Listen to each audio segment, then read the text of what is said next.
तो आज हम लोग कुछ वचनों को यहाँ पे हम लोग सीखने जा रहे हैं, है ना। इसलिए ध्यान से सुनना। मतलब आज हम लोग सीखेंगे कि परमेश्वर हर मनुष्यों को क्या नहीं देखता है, परमेश्वर क्या मसीही लोग का प्रार्थना नहीं सुनता है, या हम सब कई बार जीवन में सांसारिक डिसीजन लेते हैं, सांसारिक इच्छा से चलते हैं, कई बार अपने समझ अपने सोच से चलते हैं। कुछ बातें को हम लोग बाइबल वचन से सीखेंगे, है ना। तो हम लोग जो है कि कहीं ना कहीं छुपना चाहते हैं, कहीं ना कहीं हम सब लुकना चाहते हैं। कोई भी जब ऐसे पाप करते हैं, जैसे झूठ बोलना या हत्या करना या व्यभिचार करना या अश्लीलता पोर्नोग्राफी वीडियो देखना जिनमें अश्लीलता दिखाता है, जिसमें व्यभिचार होता है, या बड़े से बड़े क्यों ना घिनौने पाप करते हैं हम सब, कि कहीं ना कहीं हम लोग परमेश्वर से दूर होना चाहते हैं। परमेश्वर अभी आपसे नहीं मिलना है, मुझे आपसे अभी बात नहीं करना है। कहीं ना कहीं मन को हम लोग संसार की ओर ले जाते हैं और हम लोग जो है कि परमेश्वर से मिलना नहीं चाहते हैं। बड़े से बड़े वचन में बढ़े हुए विश्वासी भाई बहनों के साथ भी ये सब होता है ना। तो आओ पढ़ते हैं भजन संहिता 34 का 15 पढ़ते हैं। यहोवा की आँख धर्मियों पर लगी रहती है। यहोवा पवित्र परमेश्वर जो स्वर्ग में है, उनका आँख धर्मियों पर लगी रहती है। मतलब सारे विश्वासी भाई बहनों जो यीशु का दुल्हन है, उन पर परमेश्वर का आँख लगा रहता है। क्या पवित्र परमेश्वर अपने दुल्हन को बेविचार करते हुए देख सकता है? उसके दिल में क्या दुख नहीं होगा उसके दिल में दुख। इसीलिए बाइबल सिखाता है कि हम सब यीशु के दुल्हन हैं। तो आप सब सोचे, आप सब पाप मत करें, बेविचार मत करें और परमेश्वर की इच्छा के अनुसार जीवन गुजारें। परमेश्वर आप सबको देखता है, हम सबको देखता है, लेकिन हम लोग छुपना चाहते हैं। बच्चे लोग भी लुकवेर खेलते हैं, उन लोग ऐसे छुआ-छुई खेलते हैं। आप तो वर्षा का समय आ रहा है जिससे वो लोग लुकवेर ज़्यादा ही खेलते हैं ना, लेकिन बच्चे लोग वो खेलते हैं। तो जवान लोग मत लुकवेर खेलिए परमेश्वर से आप लोग बच नहीं सकते हैं। परमेश्वर देखता है ना। विश्वासी भाई बहनों से मैं कह रहा हूँ, और उनके कान भी उनकी दोहाई की ओर लगी रहती है। मतलब परमेश्वर की कान धर्मियों लोगों की दोहाई पर लगी रहती है। मतलब धर्मी लोग जो प्रार्थना करते हैं उनकी ओर परमेश्वर की कान लगा रहता है। परमेश्वर ऐसा नहीं सुन रहा है, ऐसा मत सोचिएगा। परमेश्वर आपके हर प्रार्थना को सुनता है, हर आपके सोच को जानता है, हर मन को जानता है, आपका हृदय के बातों को जानता है। आप लोग किस रीति से प्रार्थना कर रहे हैं, किसके लिए प्रार्थना कर रहे हैं, क्या के लिए प्रार्थना करना है, जो सोचते हैं, जो मन में है, जो प्रार्थना करते हैं, सबको परमेश्वर सुनता और भली भांति जानता है।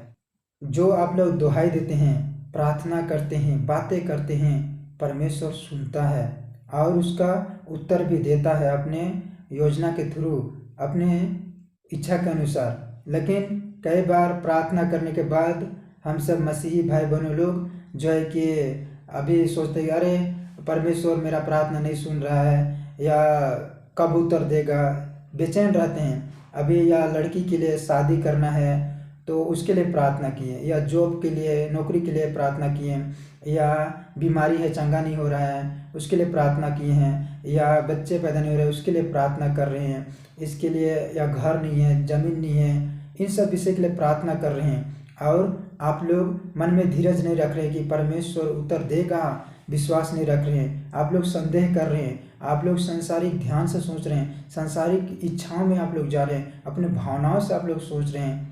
तो परमेश्वर कहता है कि तुम्हारे प्रार्थना को मैं सुन रहा हूँ और मैं उत्तर भी दूंगा, पर धीरज रखो, विश्वास रखो, है ना। परमेश्वर की इच्छा में है तो उत्तर देगा, कभी उत्तर ना में भी देता है, ठीक है। यहोवा बुराई करने वालों के बेमुख रहता है। मतलब परमेश्वर जो मनुष्य बुराई करता है, मतलब पापी लोग से तो परमेश्वर प्रेम रखता है, लेकिन पाप से वो नफरत करता है, घृणा करता है। जो पवित्र परमेश्वर स्वर्ग में है वो नहीं चाहता है कि कोई उसका बेटा बेटी पाप करे, पाप में जीवन गुजारे, पाप में डूबा रहे, वो नहीं चाहता है। इसीलिए आप लोग पाप काम छोड़कर भलाई काम कीजिए और यीशु के पीछे चलिए, यीशु के वचन पर चलिए।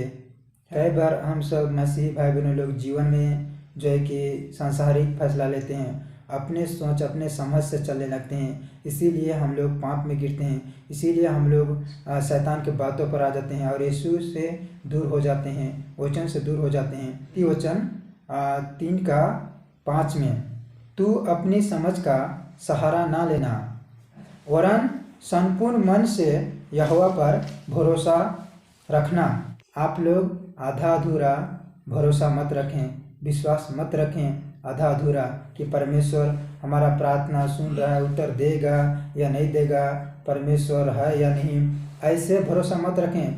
आप लोग संपूर्ण मन से विश्वास रखें, भरोसा रखें कि स्वर्ग में एक पवित्र परमेश्वर है जो मेरे प्रार्थना को सुन रहा है और उत्तर देगा, और वो जीवित परमेश्वर है, उसमें सामर्थ्य है जो कि मुझे इस परिस्थिति से मुझे बचाएगा, मुझे बुद्धि समझ देगा, मेरे लिए रास्ता खोलेगा। तो परमेश्वर पर भरोसा रखें, परमेश्वर के इच्छा के अनुसार चलें और उसके समझ के अनुसार चलें। उसी को स्मरण करके सब काम करना, मतलब स्मरण करना मतलब परमेश्वर की याद करना और उसके वचन के अनुसार चलना, ये होता है स्मरण करना, है ना। तब वह तेरे लिए सीधा मार्ग निकालेगा, तब परमेश्वर सीधा मार्ग निकालेगा। परमेश्वर के याद करेंगे, परमेश्वर की आज्ञाओं पालन करेंगे और परमेश्वर की इच्छा पर चलेंगे तो सीधा मार्ग निकालेगा परमेश्वर, है ना, वो रास्ता खोलेगा। अपनी दृष्टि में बुद्धिमान ना होना, मतलब अपने दृष्टि में बुद्धिमान ना होना, यह परमेश्वर की बाइबल वचन में लिखा है, बातें परमेश्वर कर रहा है। हम लोग कई बार अपने दृष्टि में बुद्धिमान जनाते हैं। आप लोग भी इस रोज़मर्रा के जीवन में कभी ना कभी बुद्धिमान जनाए होंगे कि मैं दूसरों से ज़्यादा पढ़े लिखे हूँ, मैं दूसरों से ज़्यादा ज्ञान है बाइबल का, या दूसरों से ज़्यादा मैं जानता हूँ मसीहत के विषय में या यीशु मसीह के ज्ञान के विषय में। ऐसे महान मत जनाइए, ऐसा अपनी दृष्टि में बुद्धिमान मत जनाइए।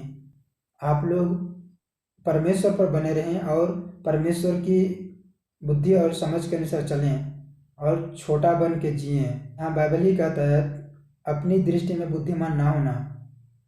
धन आ गया तो बहुत बुद्धि, बहुत घमंड, या बहुत ऐसे जॉब में या नौकरी में लाभ हुआ पैसा का तो घमंड, या बहुत हम धनवान हैं, बुद्धिमान हैं, ऐसा मत सोचें आप लोग। एक दिन धन भी खत्म हो जाएगा, एक दिन बुद्धि भी काम नहीं आएगा। अपने दृष्टि में बुद्धिमान होंगे, एक दिन वो काम नहीं आएगा, लेकिन परमेश्वर पर आप लोग बने रहेंगे, परमेश्वर की बुद्धि से यदि चलेंगे तो आप लोग के जीवन में सच में मेरे भाई बहनों, मेरे परमेश्वर आप लोग को आशीष देगा, है ना। यहोवा का भय मानना और बुराई से अलग रहना, मतलब यहोवा परमेश्वर, पवित्र परमेश्वर की भय मानना और बुराई से दूर रहना। बाइबल वचन में लिखा है ना, हमेशा भय माने परमेश्वर की, हमेशा आप लोग डरते रहें परमेश्वर से, आप लोग कांपते रहें, इस बातों से डरें, इस बातों से कांपें। परमेश्वर हम सब का न्याय करेगा। बाइबल सिखाता है कि सबसे पहले धर्मी लोग का न्याय होगा, उसके बाद में सांसारिक लोग का होगा। इसीलिए मन और गुप्त बातों का न्याय करेगा पवित्र परमेश्वर, उससे डरिए। पाप करने से पहले आप लोग एक बार सोचिए, बेविचार करने से पहले आप लोग एक बार सोचिए, कामुकति भरी अश्लीलता वीडियो, पोर्नोग्राफी वीडियो यूट्यूब पर देखने से पहले, टीवी पर देखने से पहले आप लोग उसको सोचिए जो पवित्र परमेश्वर आपके लिए क्रूस पर बलिदान दे दिया, उसने तड़प तड़प कर लहू बहाया, उसने कितना दर्द बथा सहा, कोड़ा खाया, ये सब को तो आप लोग सोचिए। हम सब पापी मानवा के लिए उसने बलिदान दिया, लहू बहाया, अपना प्राण त्यागा है। आप लोग को पवित्र लहू से उसने खरीदा है, उसको खरीदे जाने को तो आप लोग सोचिए एक बार, उसके बाद में आप लोग विचार करें और शरीर पर मन लगाते हैं। कभी आलसी, ज़्यादा से ज़्यादा पैसा कमाना है, ज़्यादा से ज़्यादा धन कमाना है, कई बार अच्छे लड़की से शादी करना है, शादी के विषय बात करूँ तो मैं जो है कि लोग आज 100% यही देखते हैं कि लड़का के पास अच्छा जॉब होना चाहिए, अच्छा घर होना चाहिए और सब चीज़ सुख सुविधा होना चाहिए, जिससे मेरे बेटी को या मेरा बहन को जो है कि वो बहुत प्रेम से रखेगा, पोसेगा, पढ़ा लिखा वाला होना चाहिए। ये सब जो है कि कहते हैं और सोचते हैं। ये क्या कर रहे हैं, शरीर पर मन लगा रहे हैं और अपने सोच से, अपने भावनाओं में आकर निर्णय ले रहे हैं। परमेश्वर से नहीं पूछ रहे हैं क्या परमेश्वर की योजना, परमेश्वर की इच्छा में है भी या नहीं वो शादी, है ना। उसी प्रकार से लड़का लोग भी जब लड़की लोग का रंग रूप को देखते हैं और अपने मन में जो है कि सोच लेते हैं कि यह लड़की मेरे लिए परफेक्ट है, मैं इसे शादी करूँगा, या उनके माता पिता उनके दामाद को दहेज देने के लिए बहुत सारे ऐसे मेहनत करते हैं, ज़मीन जायदाद बेच के इकट्ठे करते हैं, अलमारी, बक्सा, मोटरसाइकिल, साइकिल, बहुत सारे दहेज देने के लिए वो लोग इंतजाम करते हैं। लेकिन क्या एक बार परमेश्वर से पूछते हैं? क्या आप सब पूछते हैं मसीह भाई बहनों कि परमेश्वर से पूछें दहेज देना उचित है या नहीं? बाइबल के आधार पर बाइबल सिखाता है कि मसीही लड़का लोग को दहेज नहीं लेना है किसी भी मसीही लड़की से। बहुत बार शरीर में हम लोग मन लगाते हैं। परमेश्वर से पूछिए एक बार, क्या हम सब जो काम करने जा रहे हैं, जॉब करने जा रहे हैं, क्या परमेश्वर की योजना में है? क्या परमेश्वर की इच्छा में है? या हम लोग जिस लड़की से शादी करना चाह रहे हैं या जिस लड़की को हम लोग देखें, क्या परमेश्वर आप इनसे मेरा शादी कराना चाहते हैं या नहीं? क्या आप लोग पूछते हैं? नहीं पूछते हैं तो पूछिए। परमेश्वर उनको हाँ में भी उत्तर देगा, ना में भी उत्तर देगा। परमेश्वर की इच्छा और परमेश्वर की योजना के द्वारा होगा, है ना। रोमियो 8:5, क्योंकि शारीरिक व्यक्ति शरीर की बातों पर मन लगाता है। शारीरिक व्यक्ति शरीर की बातों पर मन लगाता है ना। जो शरीर में है वो तो शरीर की बातों पर मन लगाएगा। अब जैसे हम लोग भी एक समय संसार में थे, शरीर में हम लोग मन लगाते थे, और आज भी जो संसार में भाई बहनों हैं वो लोग शारीरिक व्यक्ति हैं, उन लोग का आत्मा मरा हुआ है, उन लोग का जो है कि शरीर पर वो लोग मन लगाते हैं, शरीर पर चलते हैं और वो मृत्यु की ओर बढ़ रहे हैं, मृत्यु तक वो लोग जाते हैं, है ना। लेकिन यहाँ जब हम लोग मसीह में आ गए हैं तो मसीह लोग को भी क्या करना है? शरीर पर मन लेने लगाना है। शारीरिक व्यक्ति शरीर पर मन लगाता है, लेकिन हम लोग को शरीर पर मन नहीं लगाना है, आत्मिक बातों पर मन लगाना है ना। आत्मा की बातों पर मन लगाता है, मतलब जो आत्मा से जन्म लिया है, जो आत्मिक बातों पर मन लगाता है। परमेश्वर की अनंत जीवन के इस पवित्र बाइबल में वचन लिखा है, इसकी ओर मन लगाएगा, वो कभी ना कभी पढ़ना चाहेगा। सच में मेरे भाई बहनों में बताना चाह रहा हूँ, यदि आप लोग का आत्मा से जन्म हुआ है तो आप लोग बाइबल पढ़ना चालू कीजिए।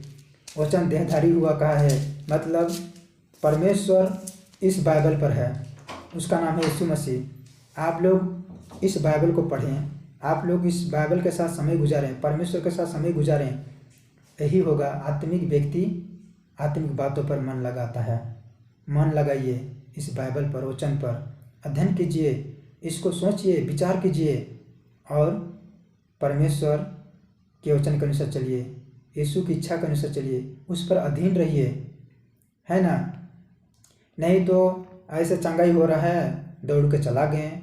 आप लोग का शरीर से चंगा तो पा रहे हैं लेकिन मिट्टी में जा ही रहे हैं, है ना। लेकिन जब इस अनंत और जीवन के वचन की ओर बढ़ेंगे, वचन के पढ़ेंगे, वचन में यदि चलेंगे, समय देंगे, तो सच में मेरे प्यारे भाई बहनों, परमेश्वर आप लोग के जीवन से वो अपना कार्य कर, परमेश्वर अपना योजना पूरा करेगा। आप लोग के अंदर और आप लोग के द्वारा वो काम करना चाहता है। परमेश्वर अपना राज को बढ़ाएगा आप लोग के द्वारा, यदि आप लोग इस बाइबल को पढ़ेंगे और वचन में बढ़ेंगे तब। क्योंकि शरीर पर मन लगाना तो परमेश्वर से बैर रखना है। जो लोग शरीर पर मन लगाते हैं परमेश्वर से बैर रखते हैं। शरीर पर हम लोग कई बार मन लगाते हैं, शरीर पर हम लोग ज़्यादा समय गुजार रहे होते हैं, सांसारिक कार्यों पर, सांसारिक बातों पर, सांसारिक रीति रिवाज पर हम लोग काम धंधा करके आए, बाइबल पढ़ना चाहिए, हम लोग को प्रार्थना करना चाहिए, लेकिन हम लोग वही संगति करना, सांसारिक संगति करना और भद्दे बातें करना। शरीर पर मन लगाना तो मृत्यु है। शरीर पर जो मन लगाता है वो मृत्यु है।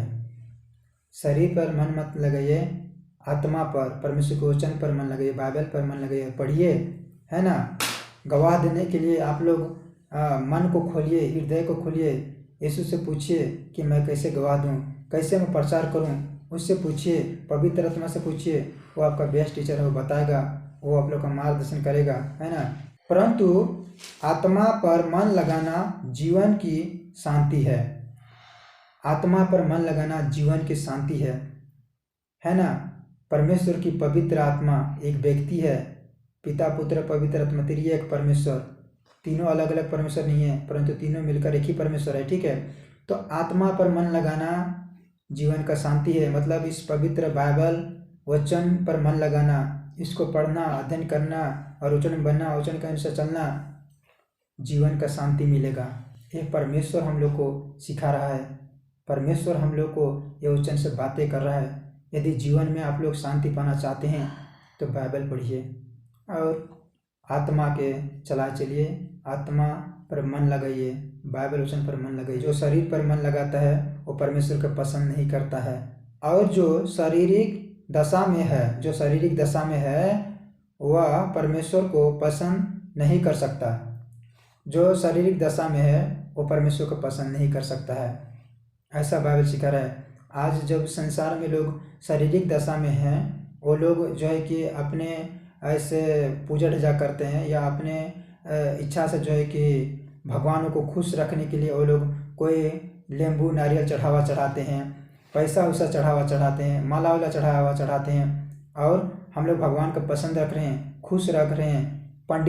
पंडित लोग के पास जाएंगे, भगत लोग के पास जाएंगे और ज़्यादा से ज़्यादा वो लोग बलिदान करेंगे। जो भी बलिदान कर रहे हैं, खस्सी का, बकरा का या मुर्गी का, या तो अपने बच्चे को भी बलिदान कर रहे हैं, काट रहे हैं कि भगवान को पसंद कर रहे हैं, हमारे जीवन में भला होगा, बरकत होगा बोलकर। नहीं नहीं नहीं, भगवान जो स्वर्ग में है उसको पसंद आप लोग नहीं कर रहे हैं। परमेश्वर कैसे पसंद होता है आप लोग जानते हैं। परमेश्वर कहता है जब एक पापी मन फिराता है तब स्वर्ग में स्वर्गदूत आनंद मनाते हैं। मतलब इस संसार में, इस जगत में सब मनुष्य पापी हैं। जो मनुष्य मन फिराता है और अपने पापों से क्षमा मांगता है यीशु से और यीशु पर विश्वास करता है, तब परमेश्वर पसंद होता है, क्योंकि सच्चा और जीवित परमेश्वर यीशु मसीह है ना। ये शारीरिक दशा में है, शारीरिक दशा में है मतलब संसार के लोग हैं, अन्य जाति लोग हैं, अविश्वासी लोग हैं, वो लोग शरीर पर मन लगाते हैं और कहते हैं कि हम भगवान को पसंद कर रहे हैं बोलकर अलग अलग इच्छा से चढ़ावा चढ़ाते रहते हैं ना। वह परमेश्वर को पसंद नहीं कर सकता, परमेश्वर को पसंद नहीं कर सकता है, क्योंकि परमेश्वर मन फिराव से पसंद होता है। परमेश्वर पापी जो कहलाते हैं, पाप से क्षमा मांगते हैं, उनसे पसंद होता है। जो लोग कहते हैं कि मैं धार्मिक हूँ, मैं बड़ा हूँ, मैं कोई पापी नहीं हूँ, छोटा मोटा गलतियाँ हो जाता है हम सबसे, लेकिन मैं तो ऐसा पाप नहीं करता हूँ, ऐसे जो कहते हैं उन लोग से परमेश्वर पसंद नहीं होता है, ठीक है। परंतु जबकि परमेश्वर का आत्मा तुम में बसता है, मतलब परमेश्वर की पवित्र आत्मा मसीहों लोग पर बसता है। मतलब जो मनुष्य मन फिराता है, यीशु से क्षमा मांगता है पापों से और यीशु को उद्धार करता स्वीकार करता है, उसमें परमेश्वर का आत्मा आकर बस जाता है ना। तो तुम शारीरिक दशा में नहीं, परंतु आत्मिक दशा में हो, परंतु आत्मिक दशा में तुम हो गए हो। परमेश्वर के राज में आप आ गए हैं, परमेश्वर के संतान बन गए हैं, आत्मिक बन गए हैं, आत्मिक लोग बन गए हैं। यदि किसी में मसीह का आत्मा नहीं तो वह उसका जन नहीं। मतलब यदि किसी मनुष्य का उद्धार नहीं हुआ है और परमेश्वर की आत्मा नहीं है तो उसका जन नहीं, मतलब उसका जन्म ही नहीं हुआ है।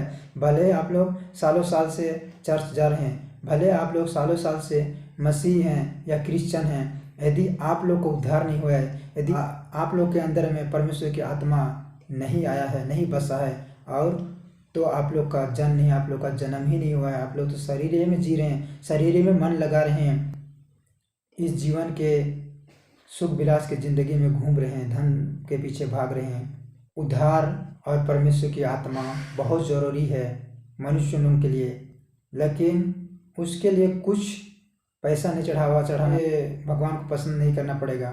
सिर्फ आप लोग को मन में प्रार्थना करना है, कहूँ अकेले बैठ के, और अपने मन में झांकना हृदय में कि हाँ परमेश्वर, आपके विरुद्ध पाप किए, हम अपने पापों से पछतावा करते हैं, हम पापों से फिरते हैं, यीशु से क्षमा मांगें और यीशु को ही एकमात्र प्रभु पर स्वीकार करेंगे और उद्धारकर्ता स्वीकार करेंगे, पवित्र वचन के अनुसार चलेंगे। आप लोग के हृदय में परमेश्वर की आत्मा आ जाएगा, आप लोग को उद्धार हो जाएगा। फिर किसी रीति से आप लोग को उद्धार नहीं खोएगा और किसी रीति से पवित्र आत्मा छोड़ कर नहीं जाएगा। अनंत काल तक के लिए, मरते दम के लिए बसा रहेगा पवित्र आत्मा, और पाप बुरे से आप लोग को बचाता रहेगा। जिसका उद्धार नहीं हुआ है, जिसका अंदर पवित्र आत्मा नहीं आया है, उसका जन्म नहीं, उसका जन्म ही नहीं, वो तो मुर्दा के समान है। जैसे संसार में लोग मरे हुए हैं, उसी प्रकार वह भी मसीही मरे हुआ है, जिसके अंदर परमेश्वर की आत्मा नहीं है, जिसका उद्धार नहीं हुआ है, वो मरा हुआ है। और यदि मसीह तुम में है मसीह, तो देह पाप के कारण मरी हुई है, देह पाप के कारण मरी हुई है। यदि मसीह तुम में है, मतलब मसीह यीशु आप लोग में है, हम सब में है, तो देह पाप के कारण मरी हुई है। ये देह परमेश्वर की है और यह देह पाप के कारण मरी हुई है। मतलब कहीं ना कहीं ऐसा पाप कर रहे हैं, बेविचार हो सकता है, या गंदे पाप हो सकता है, घिनौने पाप हो सकता है, या कुछ भी पाप हो सकता है, तो मरी हुई है देह, पाप के कारण मरी हुई देह है, ठीक। परंतु आत्मा धर्मी के कारण जीवित है। जो आत्मा है और परमेश्वर यीशु मसीह है, उसके इच्छा के अनुसार चलते हैं, उसमें अधीन रहते हैं, उसका कहना मानते हैं, और पवित्र आत्मा के आप मार्गदर्शन में चल रहे हैं। आप लोग यीशु के लिए खड़ा हो रहे हैं, आप लोग यीशु के साथ समय गुजार रहे होते हैं। धर्मी के कारण जीवित रहेगा, धर्मी के कारण जीवित रहेंगे, एक धर्मी जीवन गुजारेंगे, एक पवित्र जीवन गुजारते चले जाएंगे मसीहत में। हाँ, गलतियाँ होगा, पाप का स्वभाव आया है आदम की ओर से, वंशानुगत की ओर से, सारे मानव जाति में माता पिता गुण बच्चे में आता है, इस प्रकार से आ गया है, ट्रांसफ़र हो गया है।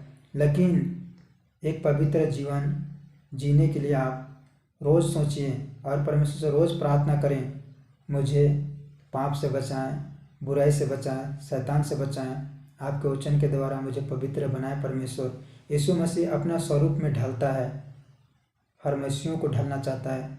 लेकिन क्या आप लोग ढलना चाहते हैं? क्या आप लोग परमेश्वर के रास्ते पर चलना चाहते हैं? क्या आप लोग यीशु के पीछे चलना चाहते हैं? नहीं चलना चाहते हैं तो आप लोग पाप में ही जी रहे हैं। आप लोग शैतान की दासत में, शैतान की बात को मान के चल रहे हैं। यदि यीशु के रास्ते पर चलेंगे तो जीवन और शांति मिलेगा, आनंद मिलेगा, खुशी मिलेगा और जीवन मिलेगा। यीशु ने क्या कहा है यूहन्ना 14:6 में, मार्ग, सत्य और जीवन मैं हूँ। यह बातें यीशु कहा है। वह यीशु के रास्ते ओर चलेंगे, यीशु के वचन की ओर चलेंगे तो आप लोग को जीवन के रास्ता मिलेगा और शांति मिलेगा। वो मार्ग, सत्य और जीवन है, मतलब मार्ग भी है, सत्य भी है, जीवन भी है, यीशु मसीह। इसकी ओर चलेंगे तब आप लोग को आत्मिक शांति मिलेगा।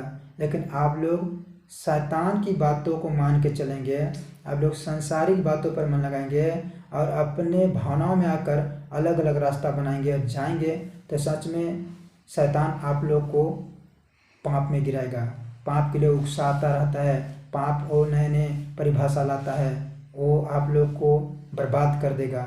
ठीक है, तो आज का शीर्षक हमारा यहीं से समाप्त होता है।